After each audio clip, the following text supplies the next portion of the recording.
एक बात और करना चाहता हूं, बड़े ध्यान से सुनना। एक बात और बहुत जरूरी बात है, सारे जने बड़े ध्यान से सुनना। ये आरएसएस वाले कहते हैं हम राष्ट्रवादी हैं, आरएसएस वाले कहते हैं हम देशभक्त हैं। आज मैं पूरे सम्मान के साथ, आरएसएस के प्रमुख हैं श्री मोहन भागवत जी, मैं पूरे सम्मान के साथ मोहन भागवत जी से 5 प्रश्न पूछना चाहता हूं और आपका समर्थन चाहता हूं। अगर मैं कोई गलत प्रश्न पूछूं तो बता देना, और सही प्रश्न पूछूं तो मैं आपसे हाथ खड़ा करवा के पूछूंगा। मेरा पहला प्रश्न है मोहन भागवत जी से, जिस तरह मोदी जी देश भर में लालच देके या ईडी और सीबीआई की धमकी देके, डरा के दूसरी पार्टी के नेताओं को तोड़ रहे हैं, पार्टियां तोड़ रहे हैं, सरकारें गिरा रहे हैं, क्या यह देश के लिए सही है? मैं मोहन भागवत जी से पूछना चाहता हूं, क्या आप नहीं मानते कि यह भारतीय जनतंत्र के लिए हानिकारक है?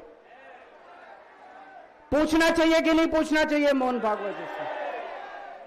मेरा दूसरा प्रश्न है उनसे, देश भर में सबसे भ्रष्टाचारी नेताओं को मोदी जी ने अपनी पार्टी में शामिल करवा लिया। जिन नेताओं को कुछ दिन पहले मोदी जी ने खुद सबसे भ्रष्टाचारी बोला, जिन नेताओं को अमित शाह जी ने खुद भ्रष्टाचारी बोला, कुछ दिन के बाद उनको बीजेपी में शामिल करा लिया। मैं मोहन भागवत जी से पूछना चाहता हूं, क्या इस प्रकार की राजनीति से आप सहमत हो? क्या आपने कभी ऐसी बीजेपी की कल्पना की थी? पूछना चाहिए कि नहीं पूछना चाहिए मोहन भागवत जी से? मेरा तीसरा प्रश्न है मोहन भागवत जी से, बीजेपी आरएसएस की कोख से पैदा हुई है कि नहीं है? कहा जाता है यह देखना आरएसएस की जिम्मेदारी है कि बीजेपी पथभ्रष्ट ना हो। मैं मोहन भागवत जी से पूछना चाहता हूं, क्या आप आज की बीजेपी के इन कदमों से सहमत हैं? क्या आपने कभी मोदी जी से यह सब ना करने के लिए बोला? मोहन भागवत जी बताएं कि क्या आपने मोदी जी को यह सब गलत हरकतें करने से रोका कभी? पूछना चाहिए नहीं पूछना चाहिए? मेरा चौथा प्रश्न है मोहन भागवत जी से, जेपी नड्डा जी ने लोकसभा चुनाव के दौरान उन्होंने कहा कि बीजेपी को अब आरएसएस की जरूरत नहीं है। आरएसएस बीजेपी की मां समान है कि नहीं है? क्या बेटा इतना बड़ा हो गया कि मां को आंखें दिखाने लग गया? क्या बेटा इतना बड़ा हो गया कि आज मां को आंखें दिखाने लग गया? जिस बेटे को पाल पोस के बड़ा किया, जिस बेटे को प्रधानमंत्री बनाया, आज वो बेटा पलट के मां को अपनी आंखें दिखा रहा है। मातृतुल्य संस्था आरएसएस, आज वो बेटा अपनी मातृतुल्य संस्था को आंखें दिखा रहा है। मैं मोहन भागवत जी से पूछना चाहता हूं, जब नड्डा जी ने ये कहा तो आपके दिल पे क्या गुजरी, आप जरा बताइए इस देश को। क्या आपको दुख नहीं हुआ? मैं आरएसएस के हर कार्यकर्ता से पूछना चाहता हूं, जब नड्डा जी ने कहा कि हमें आरएसएस की जरूरत नहीं है, क्या आरएसएस के हर कार्यकर्ता को दुख नहीं हुआ? मेरा पांचवां प्रश्न मोहन भागवत जी से मैं कहना चाहता हूं, आप ही लोगों ने मिलकर कानून बनाया था कि 75 साल के होने पे कोई भी व्यक्ति रिटायर होगा। इस कानून के तहत आडवाणी जी को रिटायर कर दिया, मुरली मनोहर जी जैसे बड़े बड़े नेताओं को रिटायर कर दिया, बीसी खंडूरी जी को रिटायर कर दिया, कलराज मिश्र को रिटायर कर दिया, शांता कुमार को और पता नहीं कितने लोगों को रिटायर कर दिया। अब अमित शाह जी कह रहे हैं कि यह नियम मोदी जी पे लागू नहीं होगा।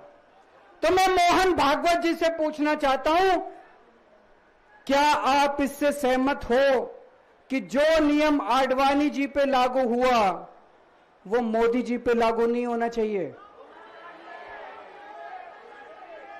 आप ये पूछना चाहते हैं कि नहीं पूछना चाहते?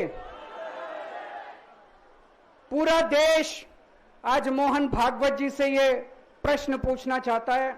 एक और बात रखना चाहता हूं मैं, प्रश्न के रूप में नहीं है।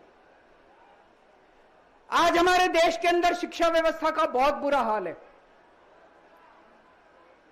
जिनके पास पैसा है वो अपने बच्चों को प्राइवेट स्कूलों में भेज देते हैं, जिनके पास पैसा नहीं है वो मजबूरी में सरकारी स्कूलों में भेजते हैं। 75 साल के अंदर सरकारी स्कूलों का बेड़ा गर्क कर दिया हर सरकार ने इस देश के अंदर। लेकिन ऊपर वाले की कृपा है कि ऊपर वाले ने इस देश को एक मनीष सिसोदिया दे दिया। 75 साल के बाद इस देश में एक ऐसा शख्स आया जिसने गरीबों के बच्चों को भविष्य की एक उम्मीद दी। एक रिक्शे वाले का बेटा, मजदूर का बेटा, किसान का बेटा, जिसे कोई उम्मीद ही नहीं बची थी कि मेरे बच्चे बड़े होकर कुछ बन सकते हैं, आज उनके बच्चों को अच्छी शिक्षा देकर मनीष सिसोदिया ने उनको उम्मीद दी है। ऐसे मनीष सिसोदिया को प्रधानमंत्री मोदी जी ने 2 साल जेल में रखा। मनीष सिसोदिया की जिंदगी उसकी अपनी जिंदगी नहीं है। मनीष सिसोदिया की जिंदगी देश की जिंदगी है। मनीष सिसोदिया का एक एक जिंदगी का पल इस देश का पल है। ये 2 साल मनीष सिसोदिया के खराब नहीं हुए, ये 2 साल इस देश के खराब हुए हैं। अगर आज मनीष सिसोदिया जेल के बाहर होता, न जाने कितने और नए स्कूल बनते, न जाने कितने बच्चों को शिक्षा मिलती। तो मैं मोहन भागवत जी से भी पूछना चाहता हूं कि क्या आरएसएस इस किस्म की हरकतों से सहमत है?